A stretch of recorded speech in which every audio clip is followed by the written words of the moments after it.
Utah Jazz got a win, a scary win against the Houston Rockets, who are honestly a fun team. They're my favorite bad team in the league, maybe. Well, that and the Orlando Magic. Let's talk about it. All right, before we get into this, make sure if you're new here, like and subscribe to the channel. If you like it, like the video and subscribe. It doesn't hurt anybody, and it helps the channel grow, especially if you're a Jazz fan. Just do it. Do it right now. The button's right there. Do it. All right, let's talk a little bit about the Houston Rockets, and then let's talk about the Utah Jazz. Let's get into this. Let's see. Why is that? What's going on, guys? All right, we got to switch things. No. Oh, no. We've got to edit this. So guess what? Right before this, I did an update with OBS and didn't realize we were going live. Well, darn it. Let's see. Guys, we did an update and it's not letting me.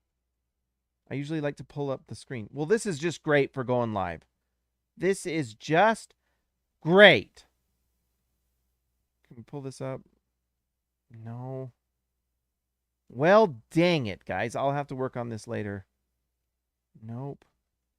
All right. Anyways, we're live. Let's just go. That's great. That's just great.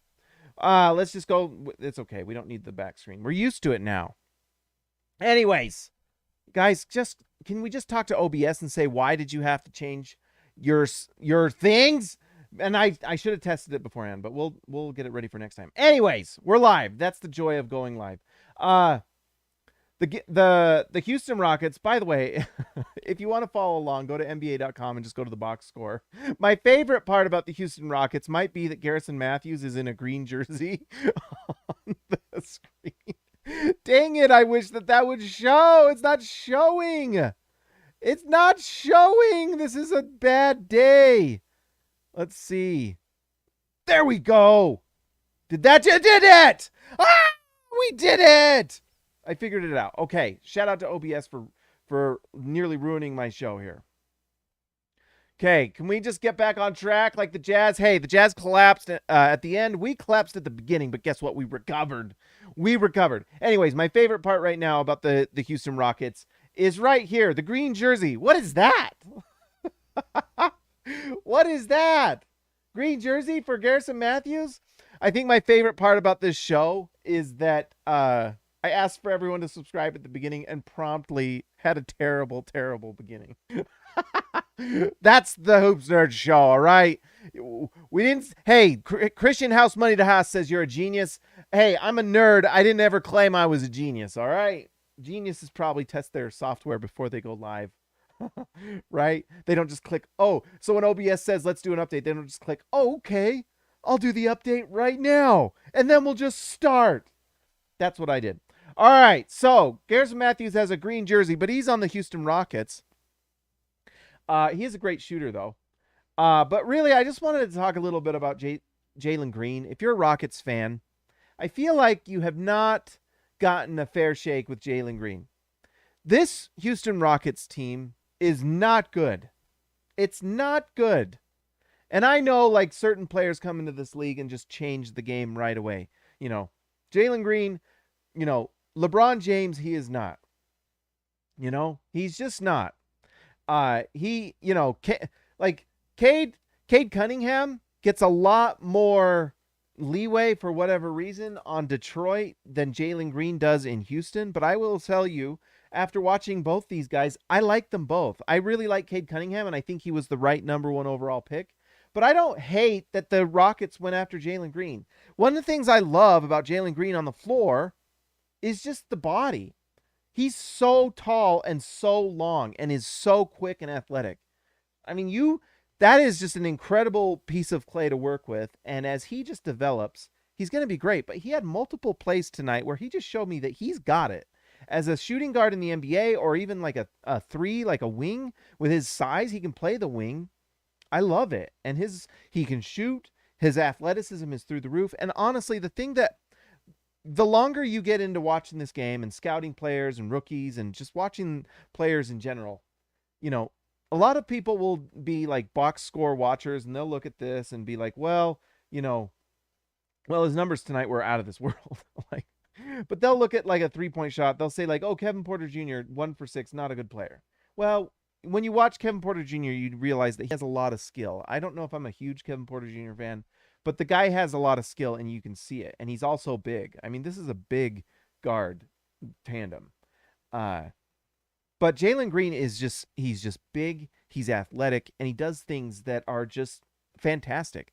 The play that I loved tonight that honestly took Donovan Mitchell a year or so to really lock in is Jalen Green comes off a screen, and he scored too many buckets tonight. I don't know if we can look for it. Let's see if we can actually. Let's pull this up and watch it. It wasn't a 3-point shot. Let's see. Driving dunk, driving layup, pull-up jump shot. I think it was this one right here. Let's see. Oh, come on. Let's see. Will it go back? Come on. Come on. Okay. Well, everything is against us. Let's just reload this page. Guys, I'm just grateful for all of you that put up with this, because this is just like disaster zone. All right, pull up jump shot. Let's see if it'll allow me to play it. No. Okay. Oh my gosh. It won't let me. It is this shot right here. And okay, here we go. Look. Okay, perfect. Here we go. We got it. Hey, eventually we get there, all right? Okay, so what I love is, look, he's running a pick and roll, goes to the right, has space, bang. This is a big-time play right here, guys. This is the type of thing that honestly took Donovan Mitchell a year and a half, 2 years to really lock this down. And he's just doing it in his rookie season. Now, this is not everything, but this is an example of what a rookie needs to do to get good in the NBA. Is what happens is if you can do this, if you can find a shot that you can just get a bucket, and this is such a big NBA play.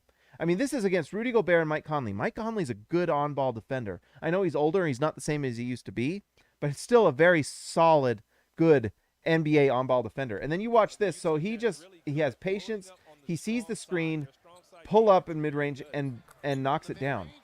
That's a shot he's going to just feast on for years. So him being able to do that is fantastic. And it's those types of plays that I see that make me think that this guy is just going to be, he's going to be really, really good for years. You know? I don't know. I think he's great. For whatever reason, the brain is slow tonight. Who is the guy in Cleveland? Guys, I am so tired. Let's see. The roster for the Cleveland Cavaliers. This show is so off the wall tonight. This is not the show you tell everyone to watch. Evan Mobley. I kept wanting to call him Caleb. Evan Mobley's probably going to win the Rookie of the Year this year. Probably going to win the Rookie of the Year. He is fantastic, too. And honestly, if you go and redraft, I wonder if the Rockets do think about going with Evan Mobley, who's fantastic. But I just don't think I'm sad about Jalen Green. I think he is definitely, if he's not the second best player in this, he's like the third best player. If you get the third best guy in a really good draft and you had a top 5 pick, then you're happy. Mobley's fantastic. I think Cade Cunningham is also fantastic. And I think actually Cade Cunningham, in my opinion, might be the Rookie of the Year. Honestly, what Cade Cunningham's doing with that team is pretty fantastic, and he's the guy. The thing that Evan Mobley has in his corner, and something that Jalen Green doesn't even really have, is he's got role players around him that are fantastic. And let's just go into the roster here. Like, Darius Garland's an all-star. Evan Mobley's getting set up by Darius Garland night in and night out. Night in and night out, guys. They started with Colin Sexton, who was out, and Darius Garland had literally an all-star season this year. And then Jared Allen, all-star as well. So Evan Mobley comes into a situation where he gets starter minutes unquestioned and is playing with 2 other all-stars, one that is like incredible at setting him up. Darius Garland's stats this year are bonkers. Let's see. Let's just open them up, because who cares after the night start? Look at this stuff Darius Garland's doing. 20 points, 8 assists, 3 rebounds. He's shooting 47% and 37% from 3. He's just having an awesome, awesome year. And that's a guy that's setting him up. 8 assists a game for Garland is fantastic. And when you're Evan Mobley in the post, you're getting that. Now, Mobley is a game changer defensively, and that's where he probably gets the edge over Jalen Green. But Jalen Green's offense is going to be nice. And tonight is like against the Utah Jazz team that has been playing better lately. And I know the Jazz kind of took their foot off the gas late. This guy's awesome. He's freaking awesome. And watch out for like most improved player next year. This team's going to get a number 1 or number 2 or number 3 pick next year. And they're going to get like Chet Holmgren or Paolo Banchero or the other guy. I can't remember his name. That big 6'10" shooting like small forward who looks just phenomenal. Probably the number 1 pick. They're going to like combine him with Jalen Green. And then at some point, Houston is actually a place that's been able to get free agents. And so this team is going to be really good. And I bet they trade Christian Wood in the offseason for something, as well as what's his bucket? Is he? Well, I don't want to be. Maybe they did trade him already. I can't remember. Anyways, that's my take on Jalen. I think he's fantastic. And there you go. Let's talk about the Utah Jazz. This is a Utah Jazz channel. Should we talk about the Utah Jazz? Before we go into it, let's just talk about the Jazz's best player and most important player, and his name's Donovan Mitchell. It's time to start that narrative. It feels like Jazz fans in general want to give that to Rudy Gobert, and I don't think that's a terrible or bad take or wrong take even. My take is Donovan Mitchell is the guy. The Jazz do not win this game without Donovan Mitchell. He is just absolutely tearing it up. And I know the three-point shot in the second half just wasn't really falling, but it was from 2, and he was the point of attack guy. 10 assists for Donovan Mitchell. 10 assists. He's never done this. So this is just absolutely this man's team. Donovan Mitchell is the man. This is his team. He is a dominant force on the offensive end, and his defense has improved. Look at this. 3 steals tonight. Let's just watch them for fun. We might get demonetized tonight, but we deserve it with this performance. But Mitchell is just, first off, they let him open there, and he just gets, this is actually an easy steal. I don't know if we get credit, but look at how he just scores. Just scores with absolute ease. It's unbelievable. Right here, we've got a steal from Donovan, but look at the activity on, and that's a created steal by Donovan Mitchell. And then he runs a fast break where he sets up an open corner 3, and Jordan Clarkson promptly misses it. That was a wide open 3. Annoying! And then finally, we've got this one here. Let's see what this is. It would be nice if Jordan Clarkson helped him get that 11th assist. Donovan Mitchell gets that was an easy turnover. So we'll take it. Anyways, what I want to do is just give Donovan Mitchell his props. He's been fantastic. And I know he had a few dropped. He missed a free throw at the end of this game. He had a few little mistakes at the end. But guess what? You're not in this game without Donovan Mitchell. He played 40 minutes in OT. OT sucks, by the way, for this team with how old the Jazz are. You do not want to be playing these guys this many minutes. Mike Conley, I doubt they wanted him to be playing 34 minutes. And I kind of teased something on Twitter about Rudy Gobert. We'll talk about him next, but let's talk about Mike Conley. It was a Dr. Jekyll and Mr. Hyde game for Mike Conley tonight. 4 for 10 from the field, 40%, 3 for 6 from 3, which was basically the 3 threes at the end because he couldn't hit a shot to start the game for his life. This at one point was like a -12 until overtime and in the fourth quarter. So it's nice that Mike Conley had a nice end of the game, and really like his shot making at the end was a big reason why this team won. You know what would be nice is if this was consistent throughout the game. You know, he saved it at the end. It took OT and an end of game 3-point shots, by the way, set up by Donovan Mitchell, by the way. But I just want to see more from Mike Conley. It's been a really rough 2 or 3 months for Mike Conley. Robert Hall, $5. That popped to Conley when he traveled in OT was phenomenal. Yes, fantastic. And just speaking of Mike Conley, like Robert Hall said, thank you again, Robert. You are amazing. This is why you're in the Hall of Fame. I appreciate it a ton. A ton. Mike Conley hitting those shots at the end is great. And so in the end, he salvages this performance. And he did have 8 assists, so you got to give him props. And I don't know how to even describe it. It might be just the size, and we're kind of seeing it a lot lately where it's one of the ways teams are attacking Utah is putting Mike Conley in the switch. They know that 2 things. One, Mike Conley is undersized. He just is. He's 6 feet tall. And and just not big. So if you can get like a center, you can get like Christian Wood or Alprun saying Şengün, everyone's favorite thing to say. By the way, Şengün 0 for 6. Like all the Twitter nerds' favorite guy out there. 0 for 6, 0 for 4 from 3. Just dominated by the Jazz, Whiteside and Gobert. But the point I'm trying to make is, one, he's undersized. And so one thing I'm noticing a lot lately, and if you guys watch, you'll see it, is they're switching and trying to get Mike Conley down low a lot. And it's working because it gets them easy buckets. And so the Utah has to figure that out. And one of the issues with that is that it's when you want players impacting the game, it's hard when you're this undersized and you can't guard down low. It just is. You know, even Donovan Mitchell, if he gets down there, he's athletic because he's not as old as Mike Conley, obviously, and he's got 6'10" wingspan. By the way, that still remains one of the craziest measurements for the Jazz team outside of Rudy Gobert's bonkers measurements. So, like the 7'9" wingspan for Rudy Gobert is just ludicrous. It's just crazy town. But it might be just as crazy as Donovan Mitchell's 6'10" wingspan with his 6'1" frame. It's crazy. It's crazy. So anyways, Donovan Mitchell can make up for it with his length and athleticism. Mike Conley can't.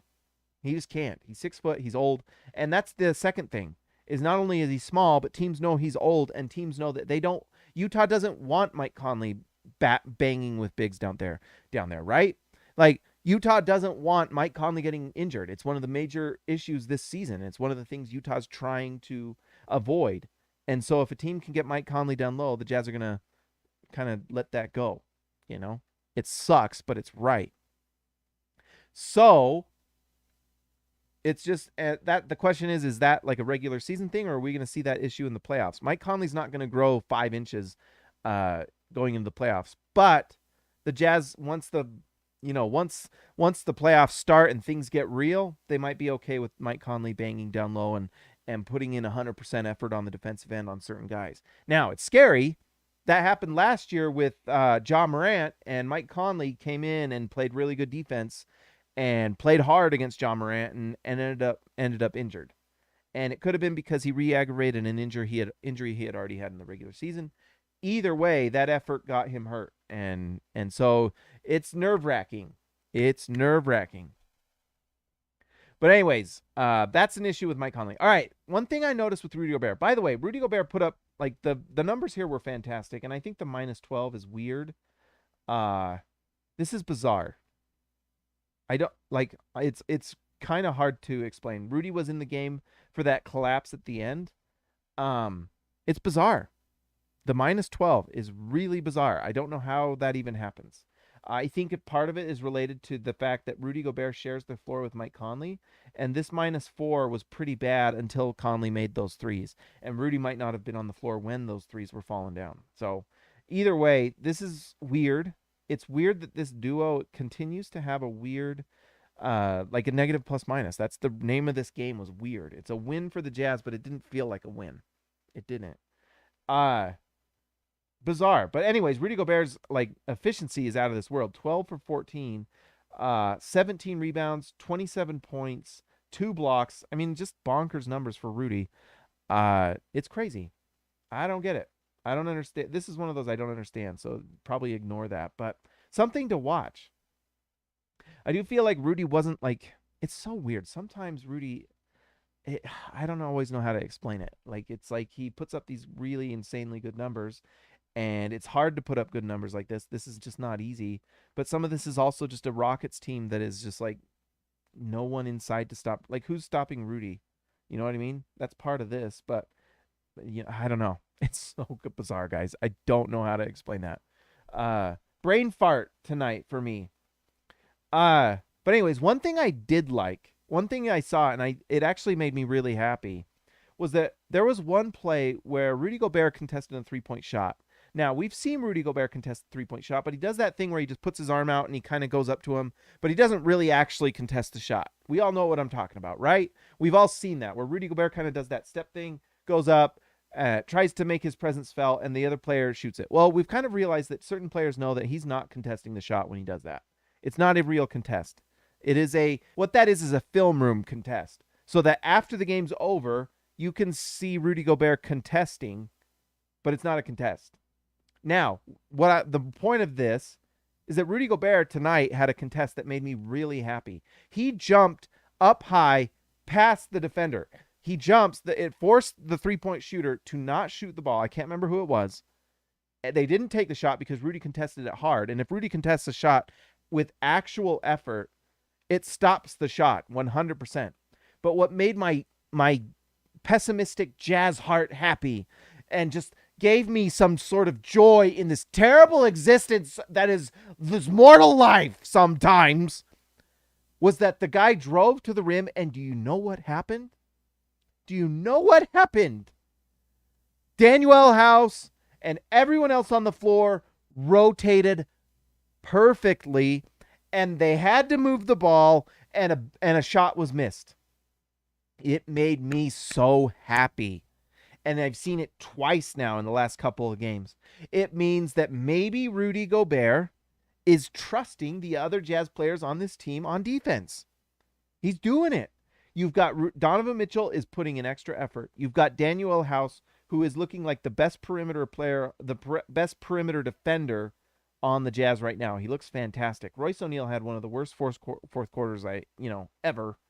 Yet he was efficient from his shooting, which is nice to see. Real vintage Royce night. 9 points, 9 rebounds, 4 assists. Stuffing that stat sheet like he does. The defense sometimes is just very questionable. But what I loved is that Rudy Gobert trusted the rotations on defense, and it worked. Now, we haven't talked about the elephant in the room.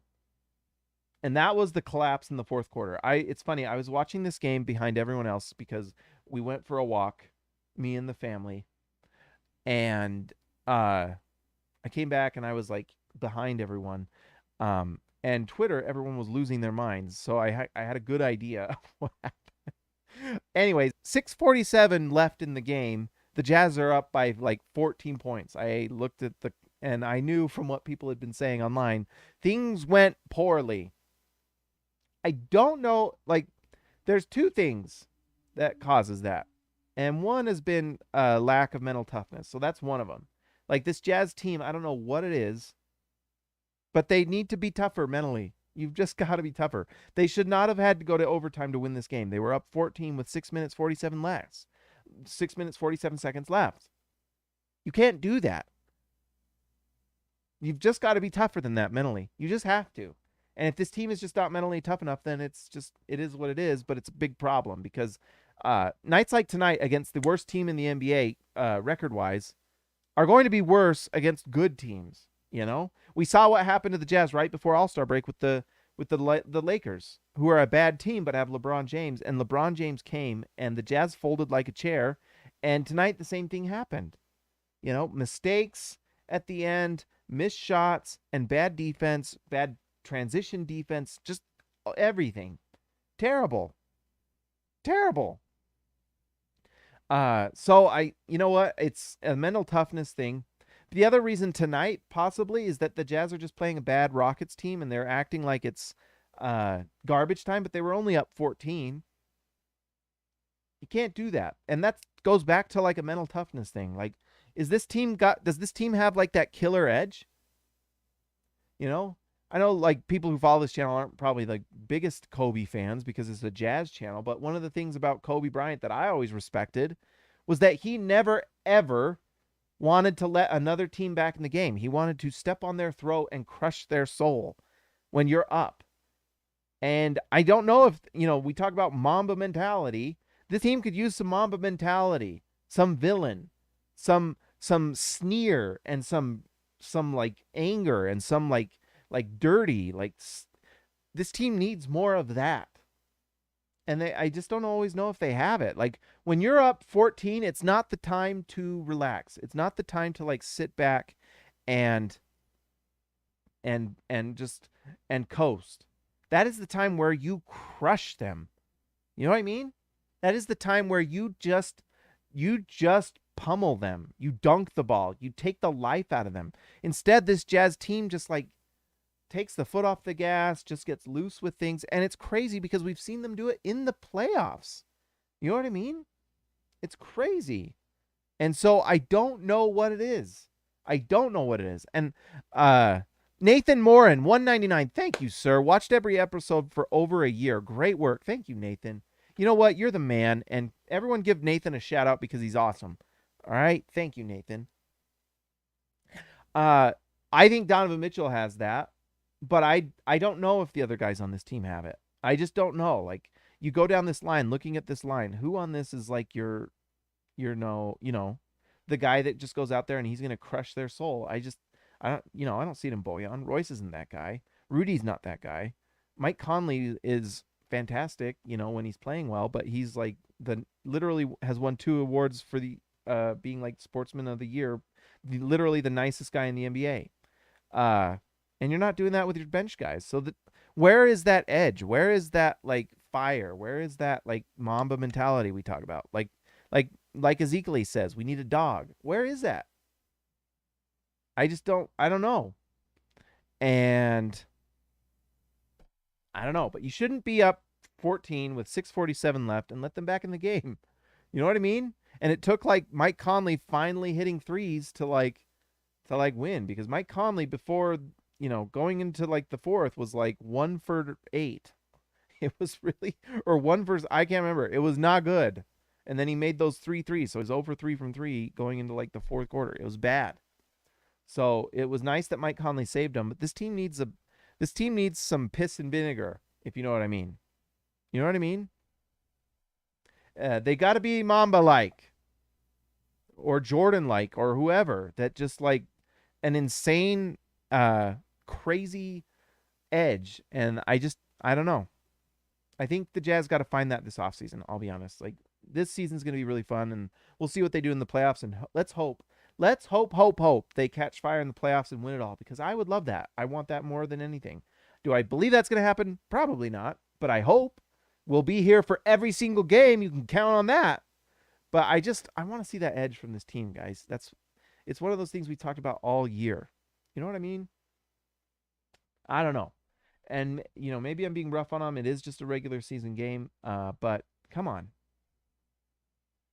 trying to think. And someone mentioned Eric Pascal. I love Pascal. I don't know why he's not playing more. That's another issue. Ugh. Like, this right here is getting pretty bad. Right here. Rudy Gay. 1 for 7 from the field, 0 for 4 from 3. He's a -5. I like the size of Rudy Gay. I like some of the things he brings. It's been a pretty big bust, especially when you consider the fact that he spent the first quarter of the season, or the first 10, 15 games, whatever it was, recovering from foot surgery. So, am I freezing? I'm sorry if I'm freezing, guys. I don't know why. My internet's been not great today. But anyways, Rudy Gay has just not been a great signing, and it's really disappointing that this front office decided that they wanted to make that they banked everything this season on a 36-year-old coming off of foot surgery, and that was the signing. Besides re-signing like Jordan Clarkson or whoever, I can't remember who was the signings this offseason, but that was the big acquisition. They let George Niang go because apparently he was the problem with everything, and they bring in Rudy Gay, and guess what? It's a worse team now. So disappointing. Let's hope he turns it around, because I think Rudy Gay is really like one of the keys for the Jazz to go well, to do well in the playoffs. But it's not been great. I don't know. And I just, at a certain point, if he's just not playing well, bring in Eric Pascal, because we've seen what Pascal can do, and he's been nice this year, So it's going to be an interesting offseason, but you know what? We're still in this season. I still think the Jazz have a big chance to win it all. Honestly, it's a better chance this year than they've had in a long time. I think the window is there. I don't think there's any team out there that's just unbeatable like the Warriors were. I got hairs all over this, touching my face. Feels like ghosts are touching my chin, but it's actually just a hairy mic. Blech. But anyways, I think the Jazz have a chance this year. There's no unbeatable team like the Warriors did with like Kevin Durant, it's a chance. Is it a big chance? Probably not, but there's a chance. So you're saying there's a chance, right? We'll see. I think they still can, and they can always catch fire. And the good news is that they do seem overall relatively healthy. Mike Conley looks tired, And I think like the news out of today was that with the back-to-backs, they're going to start resting him, which I think is a great idea because this guy looks so tired and he's like close to my age. And I tell you what, I like pulled my back the other day stretching out my arms. So and I can't imagine being on a basketball court. You know what I mean? Like, it's got to be rough. So let's just hope Mike Conley can stay healthy. All right. Let's give a shout out to our all-stars. These are the guys that make it happen. You guys are the monsters that support the channel, that just make everything possible. I do this for everyone, but especially these guys. Let's give a shout out to Ryan Perry, the legend, Christian House Money to House, Tyson Price, The Price is Right, Elliot Matson, Baby Elliot Matson, X Marks the Plot for Zintas, Jordan the Goat, Bessroll, Joshua Hansen, the Danish Destroyer, and one Anton Warren, Ezekiel Raisibe, the Manfred Down Under, JT Buckets Wardell, Austin R. Grant, Editor Extraordinaire, Eric C., the Sea Stains for Champion, Donald Schooley, Schoolin' All of Us, DW to CB, Darren Williams to Carlos Boozer, Jorge Arrizaga, mi amigo de abajo, Lee Christensen driving the lane, Patrick Kubo, the Connoisseur, Robert Hall of Fame, and DW Jazz going all the way. It's been a fun night. Jazz have won 3 in a row. Christian to House Money. Jazz going all the way. $2 with that end of the show donation. I thank you very much, Christian. I just wanted to say, guys, you guys are amazing. I look forward to doing this every game, win or lose. We do the show unless I absolutely can't. It's been honestly, we're not going to get too personal, but it's been a rough month for the Hansen household with some things going on with some family that are dealing with my niece, who is incredibly sick with a really serious she's got muscular dystrophy, and it's been really awful. I'm not gonna lie. And they come to my house on their with their trips to the hospital, and it's been a month that's been not very fun. And honestly, yesterday was one of the hardest days ever. And I'm getting a little I'm getting real with you guys, but it's been a rough month. But I want to say that I appreciate talking to you guys. This is like a way for me to get out of like, some of the tough things that are going on. It is really hard to watch my 12-year-old niece slowly die. It's really, really, really, really hard. And I can't even speak out that loud because I have family here that I don't want to hear me talking about it. But it's been rough. And yesterday was a day that was just awful. But anyways, I appreciate you guys. I appreciate this show. It allows me to kind of escape some of these things that are going on that are really rough. And so anyways, if you could say a prayer for my niece, that would be great. It's really bad. Any sort of comfort she can get would be incredible. But anyways, you guys are awesome. Sorry to end this on a sad note, but really the moral of this is that I enjoy talking to you guys. It's an escape for me. And it's been great, and it's great. So anyways, you guys, prayers for, and Furby Jr., my daughter's boyfriend has Duchenne. I'm really sorry about that, man. It's just like, it's the worst. It's just literally, I can't tell you how devastating these things are when you deal with stuff like this. It's just like, it's horrible. There's no way around it. So prayers to Furby Jr.'s daughter's boyfriend. And also for my niece, if you guys could say a prayer, that would be great. Or best wishes, whatever you believe or don't believe. Good vibes. We'll take all of it. All right. But anyways, that's it. Anyways, this show is for you guys, but also honestly, it's for me because it helps me escape, and I appreciate it. I always try to make sure you guys know how much I appreciate you. So, anyways, well, you know what, Christian, you're amazing. You didn't need to do that, but I appreciate it. That's fantastic. Thank you for the $10. You're amazing. You're amazing. Thank you guys. You're incredible. Really just, I wanted to tell you how much I appreciate you guys. You guys are just the best. And I really appreciate this. And you know what? The Jazz and sports allows us to kind of escape some of these things. You've got a freaking world war going on right now. So one of the great things we get to deal with is a pandemic that ends up with a World War III potential. Luckily, that didn't happen as bad as we kind of were worried. But it's been a crazy 2 years. It's been a crazy decade. I'll tell you that. And so thank goodness for sports and basketball that we can kind of escape it, right? Anyways, Christian, thanks again. I really appreciate it. You're amazing. Thank you. That's fantastic. Anyways, guys, like and subscribe if you haven't already. I will talk to you next time.